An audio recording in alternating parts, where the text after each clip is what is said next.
চলে আসলাম নতুন একটা ব্লগ নিয়ে। গতকাল ছিল প্রবারণা পূর্ণিমা, যা ছিল বুদ্ধ ধর্মাবলম্বীদের দ্বিতীয় বৃহত্তম ধর্মীয় উৎসব।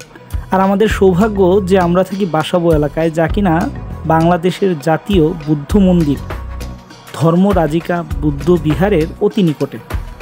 তাই গতকাল আমার শ্রীমতী এবং আমার স্নেহের ভাগ্নি কৃপাকে নিয়ে চলে গেলাম বুদ্ধ মন্দিরে প্রবারণা পূর্ণিমা উদযাপন করতে।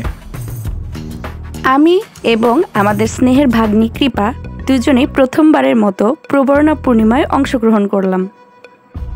মন্দিরে যাওয়ার পথেই আকাশে অনেক উড়ন্ত ফানুস দেখছিলাম, যা দেখে মন্দিরে যাওয়ার আগ্রহ আরও বেড়ে যাচ্ছিল। পরে আমরা যখন মন্দিরের ভেতরে প্রবেশ করি, অর্থাৎ ফানুস ওড়ানোর স্থান, সেখানে কিন্তু আমরা বৃহৎ বৃহৎ ফানুস দেখতে পাই, যা এর আগে কখনোই দেখা পড়েনি। বুদ্ধ ধর্মাবলম্বীদের নিকট প্রতিটা পূর্ণিমাই অত্যন্ত মাহাত্ম্যপূর্ণ। তবে বিশেষ করে বুদ্ধ ধর্মাবলম্বীদের নিকট আশ্বিন মাসের পূর্ণিমা তিথিতে যেই উৎসবটি হয়, অর্থাৎ প্রবারণা পূর্ণিমা উৎসবটি, এটি একটু ব্যতিক্রম মাহাত্ম্য বহন করে।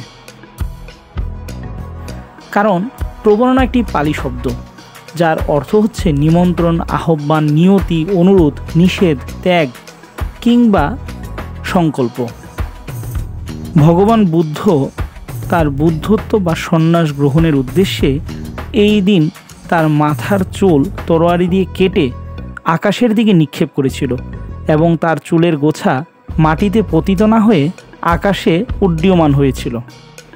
এবারে প্রবারণা পূর্ণিমাতে খুবই উপভোগ করেছি আমরা। যতক্ষণ আমরা বৌদ্ধ মন্দিরে ছিলাম, চারপাশটা বেশ ঘুরেছি, খুব আনন্দ করেছি, খুব ছবি তুলেছি এবং বিভিন্ন আদিবাসী খাবার সম্পর্কে জেনেছি এবং সাথে দেখা হয়েছে অনেক পরিচিত জনদের। সবাই নাচে গানে খুব আনন্দ করে প্রবারণা পূর্ণিমা উদযাপন করছিল। আমরাও সবার সাথে অংশগ্রহণ করেছিলাম।